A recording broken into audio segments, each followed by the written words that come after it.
Hi all, welcome to the CA classroom. In today's lecture, we'll be discussing the topic management and administration. What is there in this chapter? We'll be discussing about registers, register of members, register of debenture holders, etc. Returns, what return should the company file, annual return, etc. And most important is meetings. In meetings, we'll discuss what are the different types of meetings, AGM, EGM, then prerequisites of meeting like concepts like proxy, quorum for a meeting, etc. Now, what we will be discussing in this chapter is all the important concepts we will be discussing in the lecture over here. Few other miscellaneous concepts I will not be taking in the recording here. We will discuss that in the live session. Now, introduction to this topic. Why is this required? Now, a company is going to hold board meeting, company is going to hold AGM, etc. They are going to hold meetings. So, what is the procedure to hold such meeting? This entire unit is going to discuss about procedure, administration of a company. In practical thing, a company secretary will take care of all this for a company. Now, you cannot expect a director to ensure quorum is there, to ensure proxy is correct, to ensure requisition is correct, to ensure meeting is held properly. Because meeting will be held every year, whether returns are filed on time, whether register is maintained. All these are procedural aspects which company has to follow. In practicality, a company secretary employed with a company will ensure all these provisions are complied with. Now let us get into the provisions of this chapter. Now let us start with registers. What do you mean by register? Company has to maintain register of members, register of debenture holders, register of other security holders. Why should they maintain this? Because they should have details of who are these members. Sometimes there will be some members who are located in India and some outside India. Company should also distinguish and have details of those members who are located in India and located outside India. Now, company will have lakhs of members, so you will have a serial number for each member and you will maintain an index. However, index is required only if the number of members are more than or equal to 50. If it is less than 50, index is not required. Company should also maintain register of members of beneficial holder. What do you mean by beneficial holder? When the legal holder and beneficial owners are different. Now, I am the shareholder of the company, I am getting benefits on the share, rights, bonus, etc. Then both are one. In cases where the legal and beneficial owners are different, case of depository, etc. Today, DMAT, it will be held in CDSL name, but beneficial will be in my name. Then beneficial owner should intimate to the company that he is the beneficial owner, and that will be company will intimate that to the ROC. It's a simple process. Now, in register, when should the company update in register and for what should they update? Whenever company is making a share issue, allotment, etc., transfer of shares, buy and sell keeps happening on a day-to-day basis, forfeiture, buyback, reduction of shares, subdivision, cancellation of shares. In these kind of cases, update should take place within 7 days. Fairly simple concept. Company has to maintain register. Why should they maintain it? What is the number limit? What is beneficial interest concept? And when should they update the register? Now, what do you mean by closing of register? Sometimes company will close the register saying for this period we will not update the register. That will be that maximum in a year company can close it for 45 days in a year. Especially in case of bonus issue, rights issue, they will have a record date that as on that date, whoever is the member of the company, they will get bonus or rights issue. They will close it for a small period to ensure, take listing of for whom they should give bonus issue or rights issue, etc. Maximum you can close the register for 45 days, but in one slot, you can maximum close for 30 days. So at that time, you can only close it maximum for 30 days, but maximum it can be for 45. So you can keep it for 15, 15, 15, 3 slots of 15 is allowed. Maximum in one slot, it should only be for 30 days.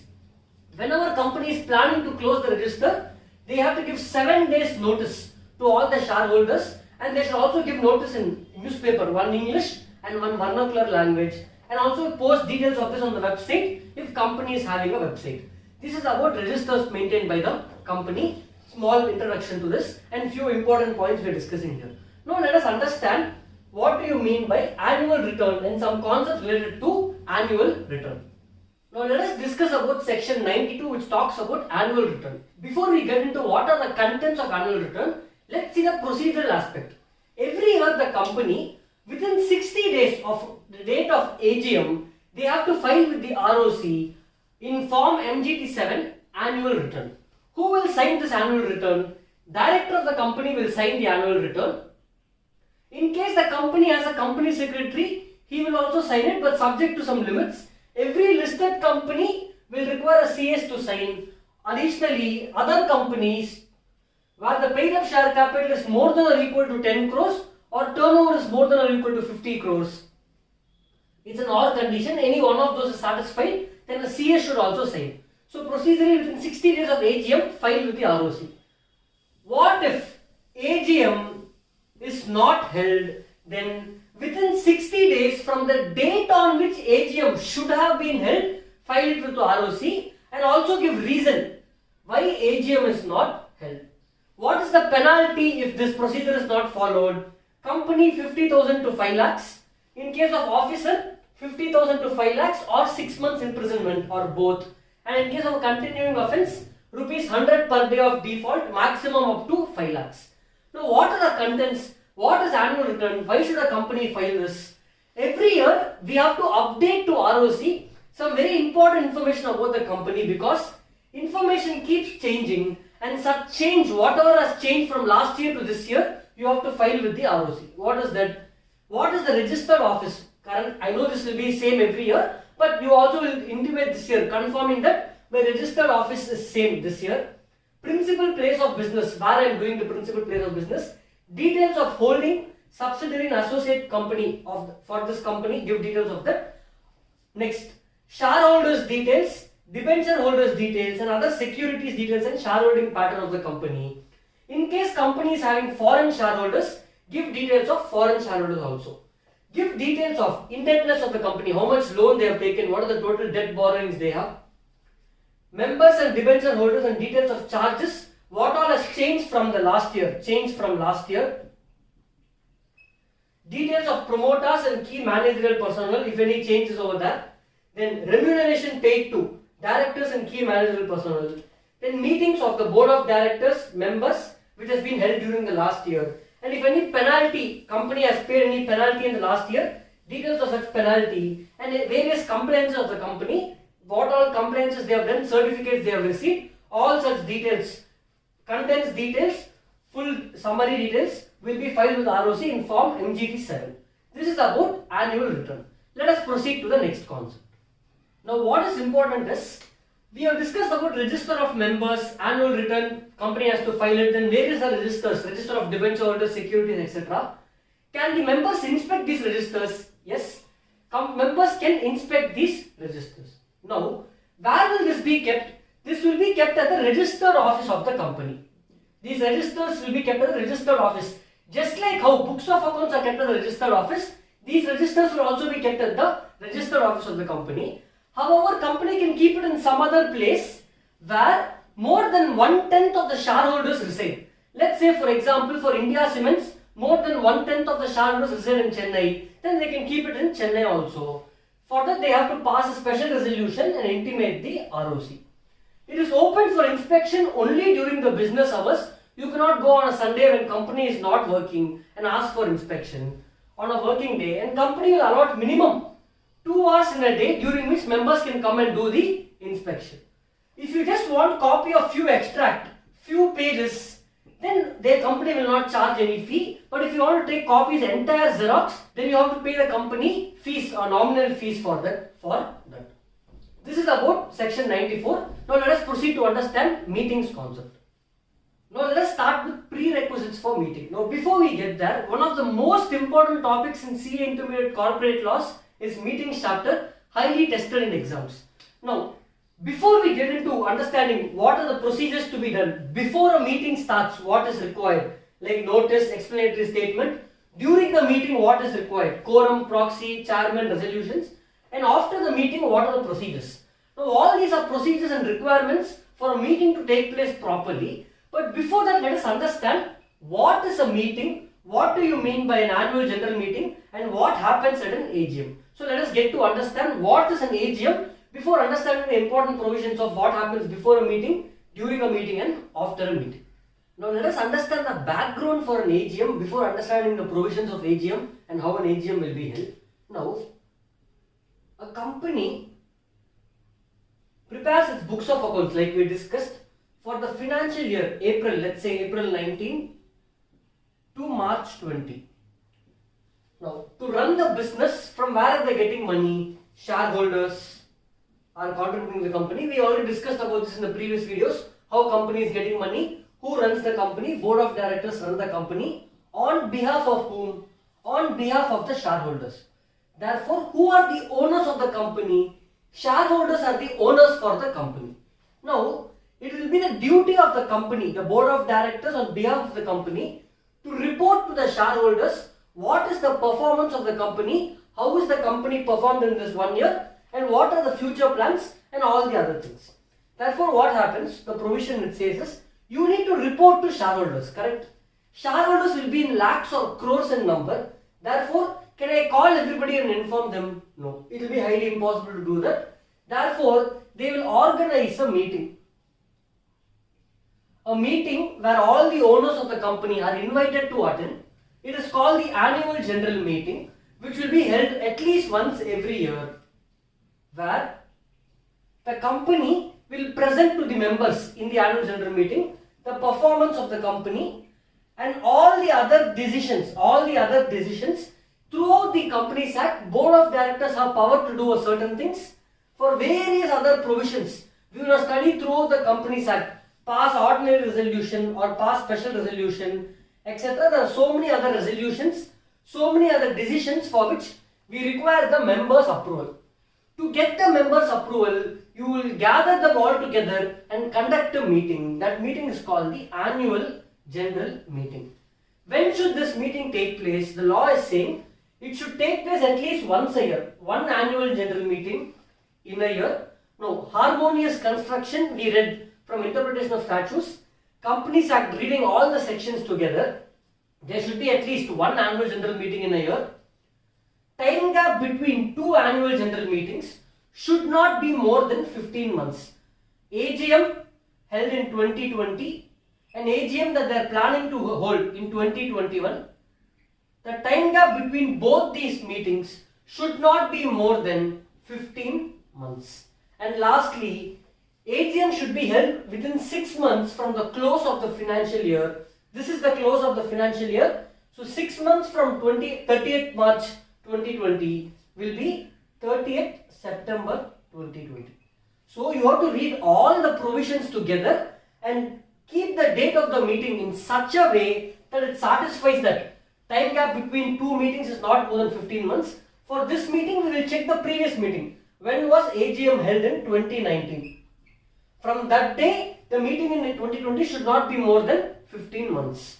Then ROC can extend the time limit. This 6 months from end of the financial year, they can extend it for another 3 months and leading to 31st December 2020.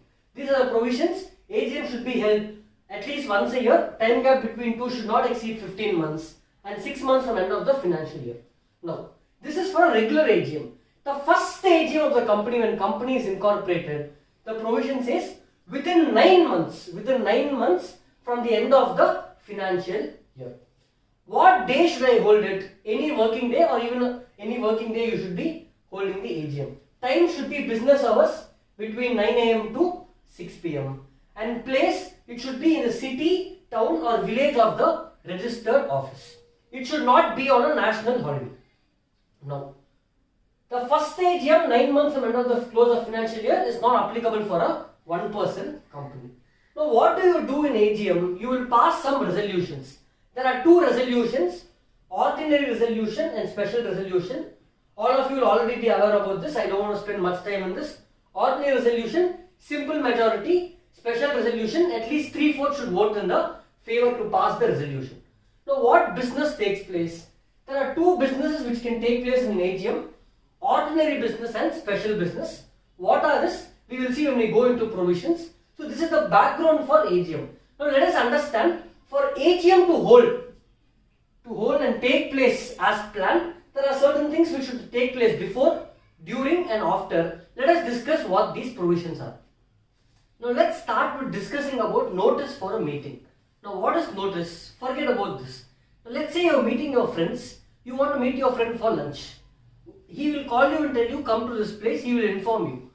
He is informing you orally, giving you a notice in advance that come tomorrow or come after 1 week to a particular place, either for a movie or lunch.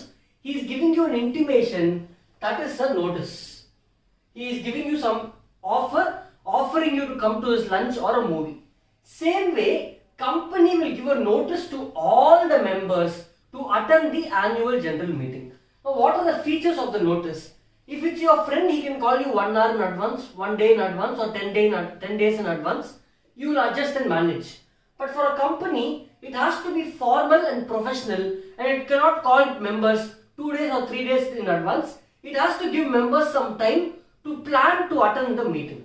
Therefore, the first rule of notice is it has to be given to members at least 21 days before the date of AGM.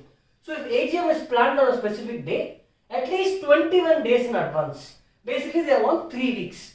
Now, this 21 days, they use the words 21 clear days, meaning the date on which I send the notice. If I am going to send the notice today, and if the AGM is on a specific day, those 2 days will be excluded in counting 21 days. So, the date of posting and the date of AGM should be excluded, and in between there should be at least minimum 21 days for the notice. Now, if notice is sent in post, they are additionally giving another 48 hours. So, the date of posting, additionally add another 48 hours, which is 2 days. So, exclude date of posting, another 48 hours time for it to be served, and the date of AGM when you are counting 21 days notice. Can a company give notice for less than 21 days? Yes. If it's a Section 8 company, and if 95% of the members of any company give consent in writing or electronic mode, then such a company, whether it's Section 8 or not, any other company can give notice for less than 21 days. For a Section 8 company, it is 14 days notice. We already discussed this earlier.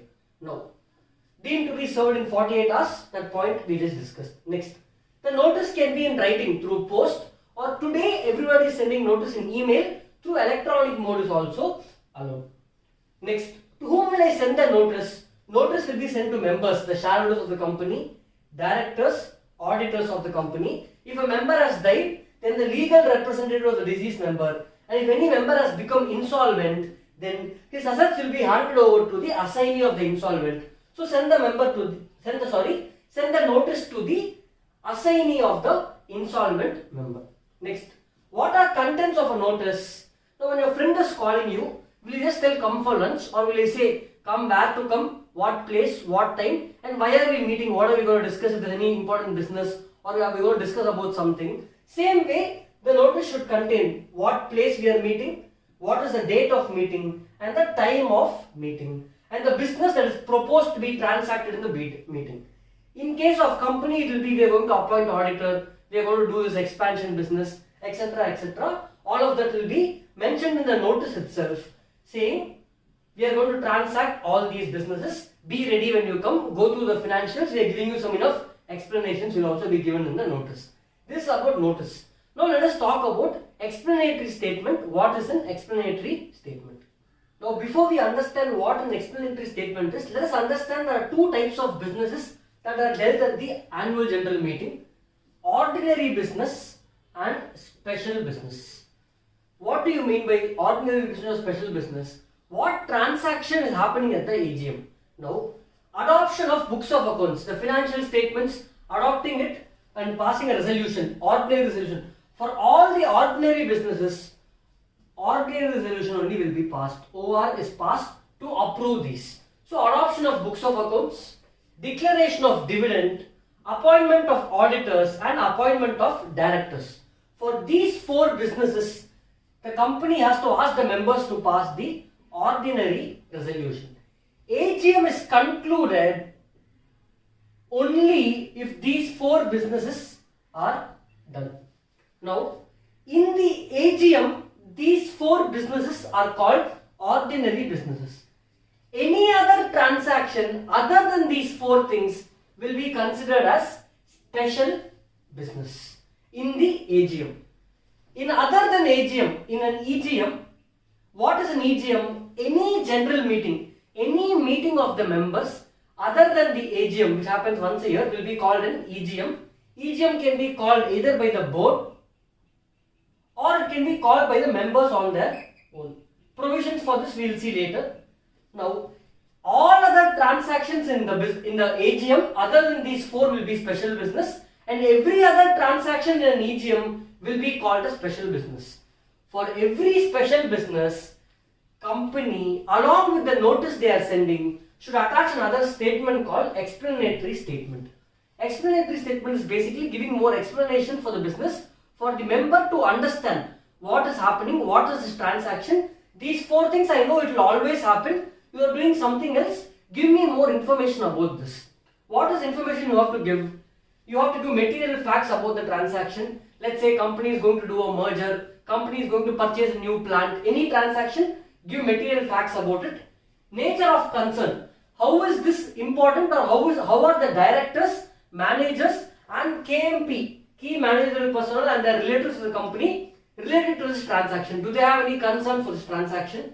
Then, is this business or this transaction related to other company where the director, manager or KMP have more than 2% shareholding in that company? If yes, disclose the details, because if it is going to be a transaction related to director, members should be aware about that.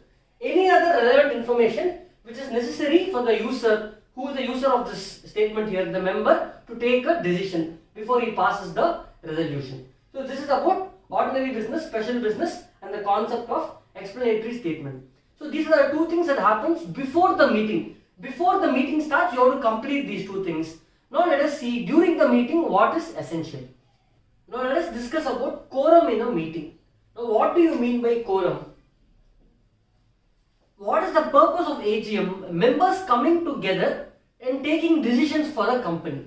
Now let's say company has invited 1 lakh members, and only if one person comes to the meeting for various reasons, they are not able to travel or anything. Can I call that a meeting? No. To call something a meeting, there should be minimum 2 people present over there. So for a meeting to be valid, there should be minimum some number of people. That minimum few people is called quorum. What is the quorum? In case of a private company, minimum 2 members who are personally present in the meeting. Personally means they should be present by themselves, not by proxies or anything. In case of a public company, if there is a limit charge, it's very simple. If the number of members in a public company is up to 1000, then there should be at least 5 members personally present. If it is from 1001 to 5000, at least 15, and more than 5000, that is 5001 and more, there should be at least 30 members to consider it a valid meeting. Members should be personally present. Can a company increase these limits? Can they make it 5 can become 2? No. They can only increase the limits. Yes, articles can authorize for a larger number to be the quorum. The quorum should be present in the meeting at the commencement of the meeting within the first 30 minutes since the meeting has started. Quorum should be present. If the quorum is not there within the first 30 minutes, what happens? The company will adjourn the meeting to a date, time and place decided by the board of directors. They will decide a new date, time and place for the meeting to be held because quorum was not there. Now, when they hold a new place, new time and new date, at least 3 days notice should be given. Again, new notice to all the members. At least 3 days notice should be given for the adjourned meeting. Let's say quorum is not there, therefore meeting is adjourned, but board is not deciding when is the new date, then the meeting will automatically be adjourned to the next week, same date, time and place, unless it is a national holiday. Now, what if there is no quorum in the adjourned meeting also, whether automatic adjournment or if the board is deciding what is the date, time and place? Even if there is no quorum in the adjourned meeting, then the number of people present in the adjourned meeting, let's say only 3 members are present in the adjourned meeting, then 3 members will become the quorum of the meeting, 3 will be considered as valid. To count as quorum, what is important is members should be personally present. Members should be personally present. This is about quorum. Let us proceed to the next concept. Now let us discuss about chairman. Who is the chairman? Now let's say in office you are meeting with 5 people to discuss something. Somebody will lead the meeting, do the presentation, do the administrative work, take the decisions, all that will be done by the chairman. He basically leads the meeting, conducts the meeting, ensures everything goes well. So chairman is appointed as per the provisions contained in articles. If articles there is no provision for saying who will be the chairman, if no name or if nothing is specified, then members who are personally present in the meeting will elect one of the members among themselves as chairman by show of hands. Let's say X is saying he wants to be chairman. Everybody will ask who's okay with X to be chairman. Show of hands for yes, show of hands for no. Count, see the majority, he will become the chairman of the meeting. Now, what if poll is demanded for the chairman election? If they want a poll, then poll also can be taken. Until the poll process is completed, to ensure poll process is done properly, the chairman who is elected by show of hands will continue to be the chairman until poll is completed and results of poll are taken. If the same person's name also comes in the poll, he will continue to be the chairman until conclusion of the meeting, or else the chairman will be changed. Now, what is the purpose of chairman? One of the main reasons is, let's say there is tie in voting, 50-50 both yes, then chairman will take the decision vote, he gets the second vote. Chairman will also a member of the company, he will also vote for the resolution. However, if there is a tie, he gets a second vote, he will decide what will take place. This is about chairman. Let us proceed to understand the concepts of proxy during a meeting. Now let us understand the concept of proxy. Now what is a proxy? Proxy is a person who is attending the general meeting on behalf of the shareholder, behalf of the member. So proxy has two meanings. One, the person who is attending the meeting on behalf of the shareholder is also called as proxy. The form, the instrument which is used to appoint the proxy, that instrument is also called a proxy form. Now, this instrument, let's say I want to appoint my friend to attend the meeting on behalf of me, that instrument should be deposited with the company at least 48 hours before the start of the meeting. Instrument used by member to appoint a person. Now, I want to appoint my friend or a member. Should that member or a friend also be member of the company? Should he also be shareholder to be proxy? Not required. He can be a member or he need not be a member. Only exception here is for a Section 8 company, the proxy appointed should also be another member of the company. Such an instrument should also be in writing. No. Can I be proxy for hundreds of members? No. I can be proxy, act as a proxy only for a maximum of 50 members. And can I vote for 70% of voting power, 80% of voting power? No. Irrespective of number of members I be proxy for maximum 50, the total voting power should be maximum 10% of the company. Now, let's say one member itself has 30% voting power in a company and he has appointed me as the proxy. Can I be proxy for one more member, second member? No. If one member itself is having more than 10% voting member, then I can maximum be proxy for one person only. Now, I would like to know who are the other proxies in the meeting, correct? Then, for that I have to request the company at least 3 days earlier that I want to inspect all the proxy forms submitted. Then company will allow you to inspect starting from 24 hours before the meeting starts until the meeting is completed. You can inspect all the proxy forms for your reference. Next, what the proxy cannot do in the meeting. No. Remember, I am acting as a proxy for some other member. Only member has all the rights given by the Companies Act. He can talk, question, do all of those things. I am here only for the purpose of voting. Therefore, proxy cannot speak. Proxy has to remain silent in the meeting. He cannot speak or ask any questions. He cannot vote by show of hands. Voting by show of hands, again by raising hands, is actually a method where they vote by show of hands. He cannot vote by show of hands. He can vote only by polling mechanism if polling mechanism is followed. His presence will not be counted for the purpose of quorum. When you count for quorum, the words they use in quorum is members are personally present. Here members are not personally present. Members are present through a proxy. So his presence will not be counted for the purpose of quorum. Now, what happens if I appoint a proxy? Let's say I appoint my friend as a proxy, thinking I am not able to attend the meeting. But on the date of the meeting, I actually attend the meeting. The minute I attend the meeting, automatically the proxy stands revoked. He will no more be a proxy. And whatever he has voted so far will be counted. But future he cannot vote, only I will be able to vote. So this is about proxy. Let us proceed to the next concept. Now the last segment in during the meeting points is voting. What is the purpose of meeting? All the members are assembling together to take a decision. How will they take a decision? Only by voting. What are the various modes in which voting can be done during a meeting? For one resolution or for one transaction or for one event, you can only follow one of these four. You cannot follow all the four unless there is some exceptions. No.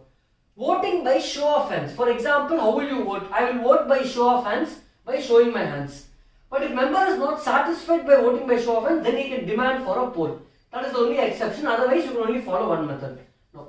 I will give you a small basic understanding for what each method means.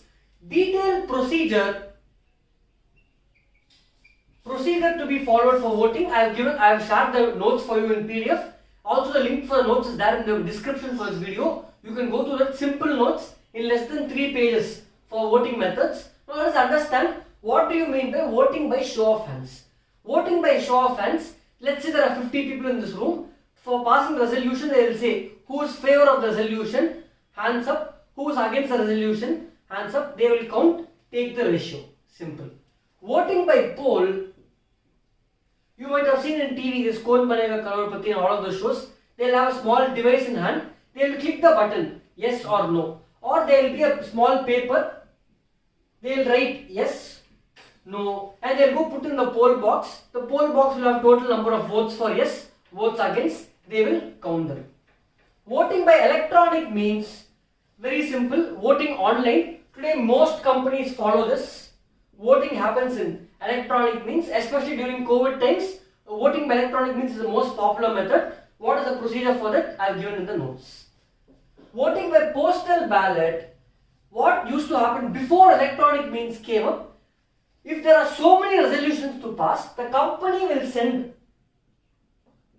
in post itself along with the notice a method to vote by postal ballot. The member, if he is not able to attend, why is that method popular? If company is having 10 lakh members, in practicality only 400 to 500 members attend the meeting. So many people will want to attend and vote, but they will not be able to attend because travel restrictions and so many other reasons.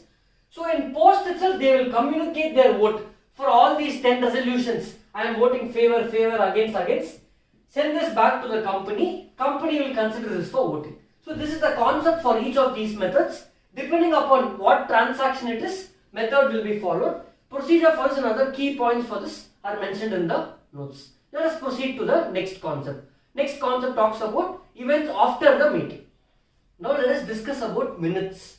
The word minutes itself tells every minute what happens in the meeting, you have to note it down. Why should I note it down? Now a meeting is a proceeding which takes place. In the future you will need evidence, some official record of written record of what happened in the meeting. So minute by minute what happened in the meeting will be noted down. All the material events will be noted down. So minutes are detailed notes that serve as official record of the meeting. For what all meeting do you require minutes? Minutes of for every general meeting, AGM, EGM, every general meeting. Minutes of every class of shareholders. Minutes of board of directors. Board meeting also you have to maintain minutes. Meeting of committee of board of directors. And every resolution passed by postal ballot. What happened, you have to note it down. Some key points in relation to meetings. What is it? Meetings will be kept. The minutes will be kept in a notebook. Such notebook should be consecutively numbered, properly prepared and signed within 30 days of the meeting. Who will sign it? The chairman will sign it. Signed by the chairman. If the chairman is not available, the next chairman of the meeting will be signing the minutes. Have note of details of directors who are present in the meeting, directors who were not present, those directors who opposed the resolution, those directors who were in favor of resolution. In most cases, directors will be shareholders also, therefore they will be eligible to vote. Now mostly minutes, you have to include everything, basically everything which happened in the meeting. All the material events which happened in the meeting should be included. However, some defamatory comments, some shareholder might have abused, he might have spoken bad, there might have been some fight. Those kind of things can be excluded in the minutes if the chairman feels it is not necessary to be included in the minutes. Now for every class of meeting, for every class of shareholder, for each type of meeting, just like how for each subject you have a separate textbook and notebook, You have to keep it separately. You cannot keep one notebook for all the subjects. Same way, you cannot keep 1 minutes book for all the meetings. Keep separate minutes book for each type of meeting. If other members who did not attend the meeting, they will want to know what happened in the meeting. Can I give them recording of the meeting, what happened for 3 hours, 4 hours? No, you cannot give them the recording. Therefore, it is available for inspection. Members can inspect the minutes by making a request to the company at least 7 days in advance. During the business hours, company should again keep at least 2 hours separate slot for inspection of minutes. They can be inspected by the members at request. This is about minutes. Let us move to the next concept. Now, we have already discussed about what is an AGM, what happens before the AGM, during the AGM and after the AGM. But AGM happens only once a year. Another type of meeting is anything other than AGM is called an EGM, Extraordinary General Meeting. This can be called by the Board of Directors suo motu on their own for any agenda, or members, if they feel they have to meet for some reason, they can organize an EGM. How will they organize an EGM? They will send a request to the company. Who can send the request? If I have just one share, can I make a request to the company? No. You should have at least 1/10 of the paid up share capital of the company. If company is not having share capital, at least 1/10 of the voting power of the company you should be having. Those kind of people should get together, minimum 1/10. They will make a requisition to the company and then EGM will be held. What is the process? From the date on which requisition is made, EGM should be held and completed overall within 3 months. Now, the shareholders will make a requisition. Once requisition is made, within 21 days, after requisition within 21 days, the board of directors, after receiving this 21 days notice from the shareholders, within 3 days after receiving this notice, they have to send notice to all the members whose name is mentioned in the register of members, and the meeting should be held and completed within a period of 45 days. Within a period of 45 days. If the board fails to do so, then the members themselves can invite all the other members and hold the EGM within 3 months from the date of the requisition. This is the simple process. Now, more detailed points about EGM is there in the notes. Again guys, very important, the recording is only for you to understand the concepts. What you have to do, again read, and we will solve lot of questions, exam oriented questions in the live class. This is about meeting chapter. Thank you.